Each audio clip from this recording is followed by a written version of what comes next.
Assalamualaikum warahmatullahi wabarakatuh. Alhamdulillah wassalatu wassalamu ala Rasulillah wa ala alihi wa ashabihi wa mawala amma ba'd.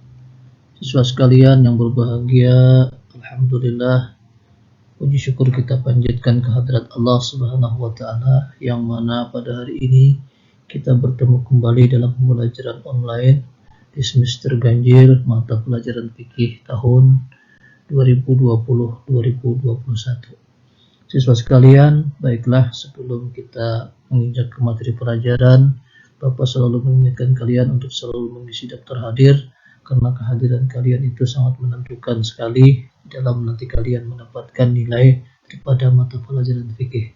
Baik, kita awali pembelajaran ini dengan membaca basmalah. Bismillahirrahmanirrahim. Siswa sekalian yang berbahagia, pada pertemuan kali ini kita akan berbicara tentang macam-macam puasa.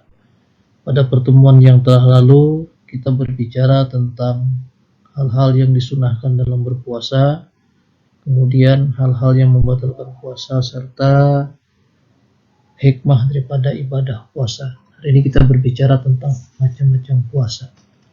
Nah, puasa itu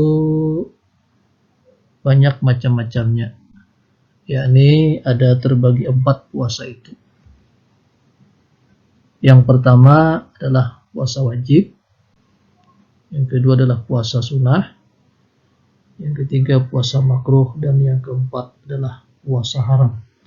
Nah, apa itu puasa wajib, apa itu puasa sunnah, apa itu puasa makruh, dan apa itu puasa haram?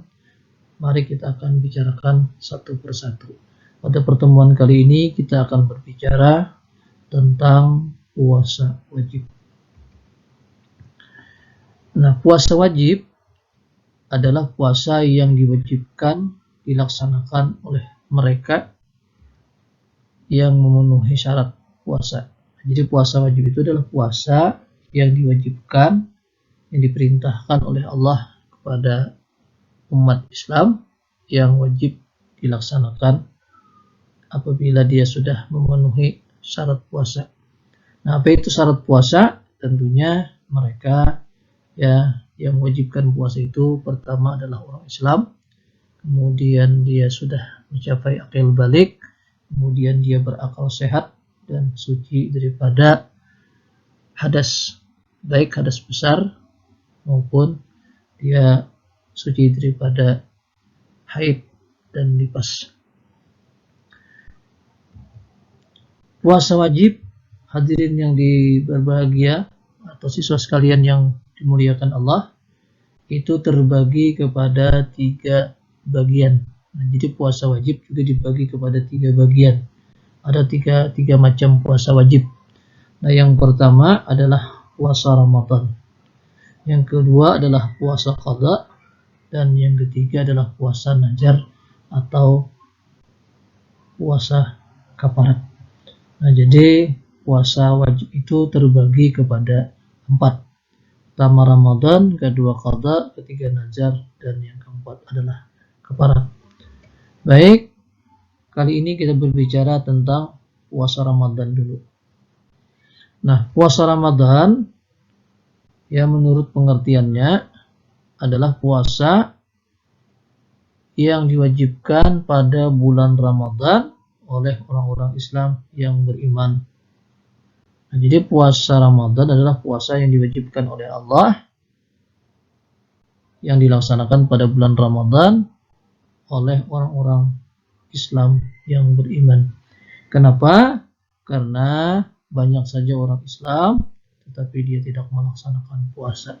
Tetapi orang yang betul-betul beriman, orang-orang yang percaya terhadap perintah Allah, dia pasti akan melaksanakan ibadah puasa tersebut. Sebagaimana Allah menjelaskan dalam Al-Quran, dalam surah Al-Baqarah ayat 183 yang berbunyi, Ya ayyuhalladzina amanu kutiba alaikumusiyam kama kutiba alal ladzina min qablikum la'allakum tattaqun. Yang artinya, hai orang-orang yang beriman, diwajibkan atas kamu berpuasa sebagaimana diwajibkan oleh Allah atas umat sebelum kamu, agar kamu semua menjadi orang-orang yang bertakwa. Al-Quran Surah Al-Baqarah ayat 183. Siswa sekalian yang berbahagia, nah jadi ayat Surah Al-Baqarah 183 ini merupakan dasar daripada diperintahkannya puasa bagi orang-orang Islam yang betul-betul beriman atau percaya terhadap perintah Allah. Nah, hukum puasa Ramadan adalah wajib atau fardhu ain. Ini berdasarkan ayat yang kita bacakan di atas tadi. Nah, jadi puasa Ramadan itu adalah hukumnya fardhu ain atau wajib bagi diri sendiri, tidak secara jamaah. Nah, bagi yang berpuasa berarti dia melaksanakan perintah Allah, maka akan diganjar ya oleh Allah dengan predikat takwa. Tetapi bagi orang-orang yang tidak berpuasa, mungkin nanti di akhirat akan diganjar oleh Allah hukuman ya, yang mana dia akan dimasukkan ke dalam neraka jahanamnya Allah Subhanahu wa taala. Baik, siswa sekalian, kita lanjutkan. Yang kedua, cara menentukan awal dan akhir Ramadan. Nah, jadi puasa Ramadan ini adalah puasa yang tentunya adalah harus sesuai dengan tanggal atau sesuai dengan hari atau sesuai dengan bulan. Apakah bulan ini sudah masuk bulan Ramadan atau belum, itu tentunya harus dilihat atau ditentukan. Cara menentukan awal Ramadan dan akhir Ramadan itu bisa dilihat dengan tiga cara. Nah, yang adalah dengan melihat bulan atau disebut dengan ru'yatul hilal. Nah, apa itu ru'yatul hilal? Adalah ru'yatul hilal itu dengan cara memperhatikan terbitnya bulan di hari ke-29 bulan Sya'ban. Nah, jadi pada tanggal 29 bulan Sya'ban itu pada sore hari ya, ketika matahari mau terbenam di ufuk barat ya, maka orang melihat apakah ya bulan sudah terlihat, yaitu bulan Ramadan tadi. Nah, maka apabila terlihat, maka Ramadan akan segera dilaksanakan atau bulan Ramadan ya sudah masuk. Tetapi apabila tidak terlihat bulan tersebut walaupun menggunakan alat ya, apakah mungkin karena ya tidak muncul bulan tadi atau terhalang dengan yang namanya cuaca, itu biasanya mereka menggunakan adalah istikmal, yaitu adalah menyempurnakan bilangan bulan Sya'ban. Nah, perintah daripada ru'yatul hilal ini atau melihat bulan ini adalah dijelaskan oleh Allah dalam Al-Quran, yaitu dalam surah daripada Al-Baqarah ayat 2, surah yang kedua ayat 185, dan hadis yang diriwayatkan adalah daripada Ibnu Umar. Nah, ayatnya adalah faman syahida minkum syahra falyasum. Barang siapa di antara kamu sekalian yang menyaksikan akan datangnya bulan Ramadan, maka haruslah berpuasa. Nah, jadi kalau betul-betul sudah melihat bulan, tidak bisa ditunda lagi, harus melaksanakan puasa.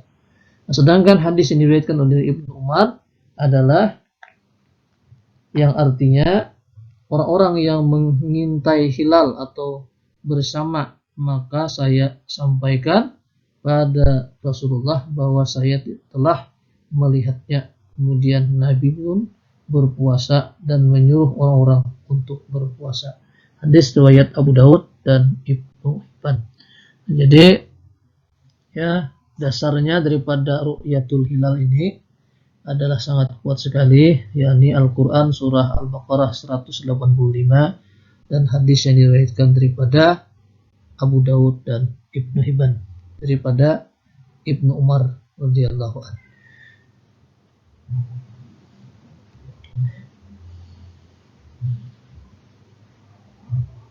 Nah, kemudian yang kedua dengan cara istikmal.